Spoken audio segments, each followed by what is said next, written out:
talk about that. A very important thing today that I want you to remember. In order to do business with the federal government, you need to be registered in a system. It's a marketing system that used to be, and some of you may recall, it was called CCR. It was Central Contract Registration. A couple of years ago, the government changed that system, and now it's called SAM. That's the acronym for System for Award Management. And if you're taking a note, I want you to write down exactly how to get to that site. It's www.sam.gov.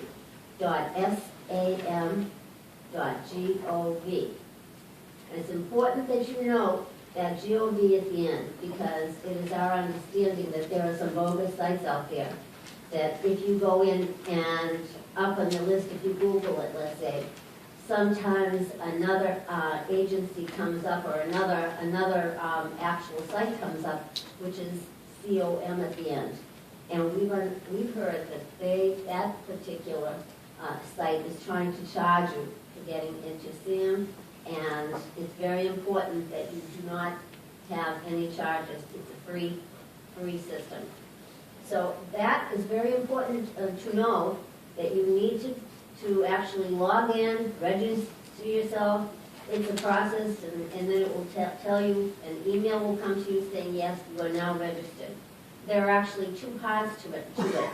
There, if you are a small business by size standard of your industry, also a supplemental page will come out towards the very end, and it will ask, are you a small business, and do you want to register yourself in the small business section?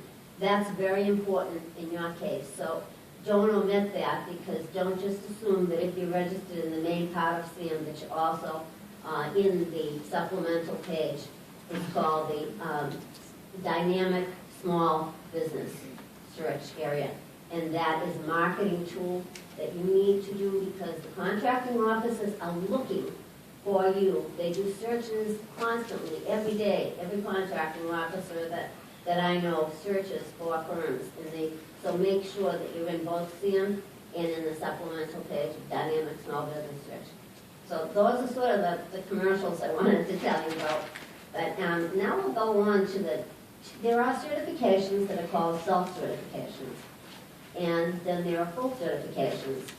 There are certifications, the self ones are the ones that are for women and veteran and actually small disadvantage.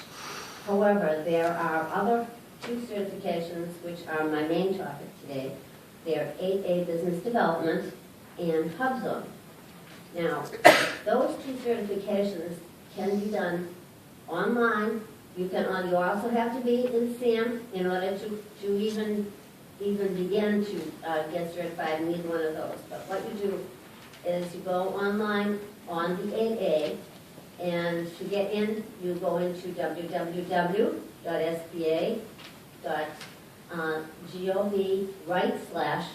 /8ABD. That BD stands for Business Development. And this is a terrific program. We want to certify as many of you as possible. And what the benefits are of that program or the actual benefits are, that it's a 9-year program. We assist you, we assign a business development specialist, business opportunity specialist is what I'm called. And I, with my colleague, Colleen Swanson, over there on the side, we actually help you develop your business. And through 9 years, this is what's important, you get a whole 9 years of being linked to someone who will be able to help you grow your business and hopefully get contracts. Now that's the next part of the excitement of this program, is a possibility over those 9 years that with your self-marketing efforts, that you may be able to get contracts awarded to you, which are called sole source. Sole source means that you do not have to compete with other small businesses.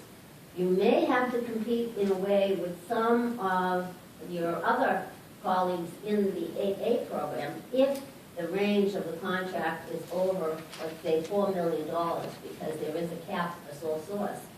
But in most of the contracts under 4 million, you can talk to the contracting officer at a federal agency. It's important you know it's a federal agency.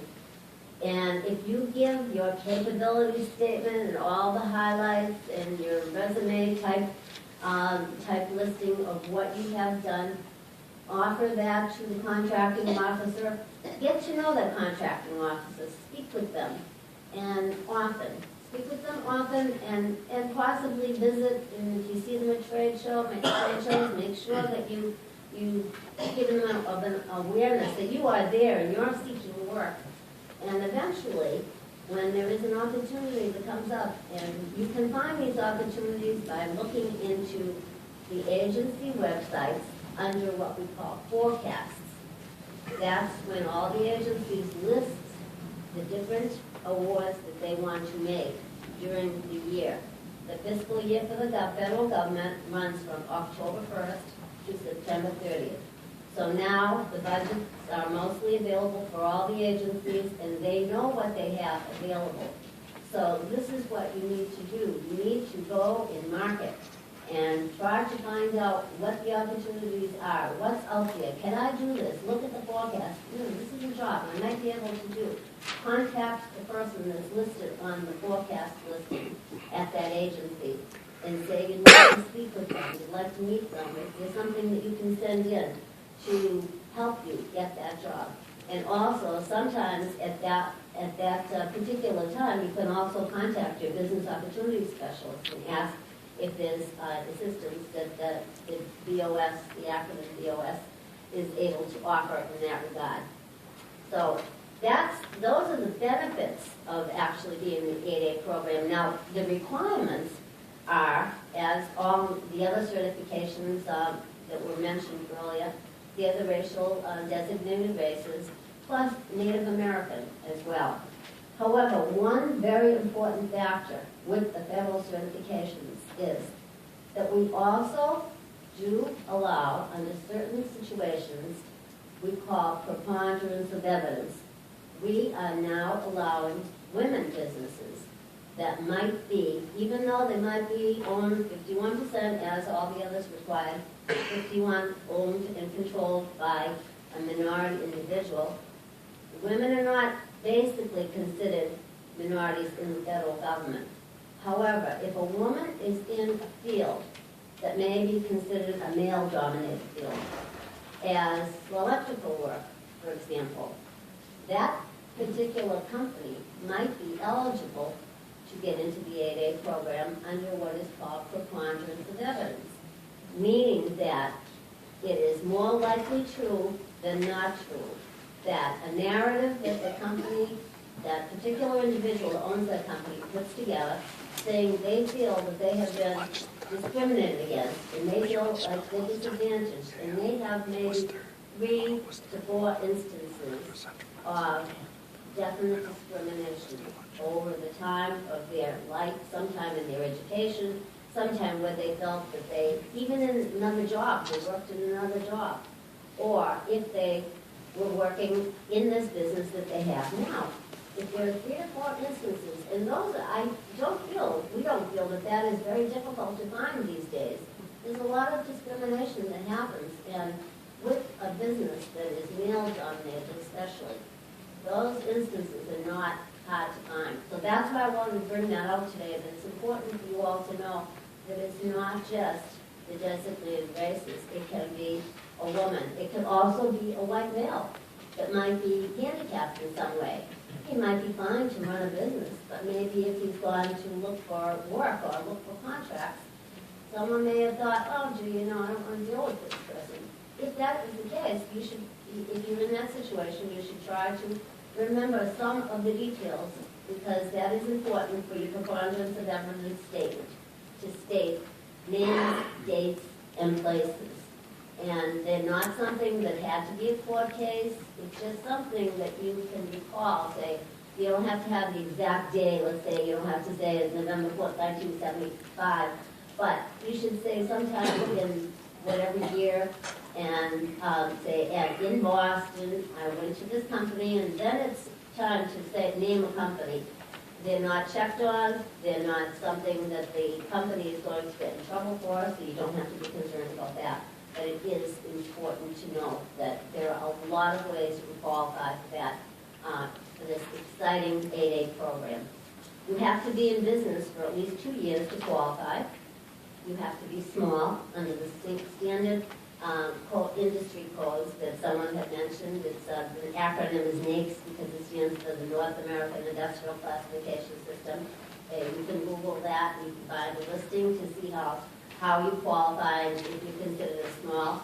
What they do is they take 3 years. That's how they do the determination of being small and what level of sales to use. 3 years of sales from your tax returns. And divide that by 3 to get an average, and that's what is used for the actual criteria to make that determination. And now there's a couple of others that qualifications. You cannot have more than $250,000 in personal net worth. Now, that may seem like, gee, I have a house, it might be worth more than that, and so therefore I'm out. But what we do in the program is we deduct the equity in your residence. They feel everyone has to live somewhere, even if you have a house that's fairly pricey. It doesn't disqualify you. There's an actual form that we go through to calculate your personal net worth, and it's worth a try if you deduct the equity in your home and also deduct the equity in your business. You may hit that $250,000 level, and you may be able to qualify. You need to have one other criteria met, and that is a potential for success. You can't be in bankruptcy, and you have to look as though you're in an active business, so that you are actually seeking work and that you've been doing some work, whether it be contracting with the federal government, state government, any kind of work, actually, so that it will show that you do have some income, and that you do. That means potential for success. If you're stagnant and you haven't done anything, you may not be qualified as easily. However, the qualification system is online. It's free. We do have help if you need application help. We have a couple of resources. We're going to have someone from our procurement technical system speak after me, Steve Edmonds, and the PTAC organization does offer help for 8A applications as well. And if you call me, my telephone number directly is 617-565-5604. And my colleague Pauline Swanson is 617-565-5564. So we will help you with the application. If you do look at it online, you send it in, and you get some information that the applicant readers are looking for. You can call us, and we will help you review that type of information so that next time around you'll be sure to have the application approved. So that is the very exciting 8A program review. I probably want, before I go on to the next, if anybody has any quick questions on that, I can answer them now if you have any. Yes? You say you can exclude equity in business. Is that only in the subject business that would be trying to get the 8A certification? Is that Yes. any businesses you're involved in? Yes, it is just in the subject business that it would be excluded. The others, if you have other businesses, they would be added to the assets, and you'd have to list that. Okay, thank you. Yeah, you're welcome. Okay, now, actually, I wanted to, before I go further, I do want to talk about house loan program, but I want to direct you to what you got in your packet when you first signed in. I was talking about SAM.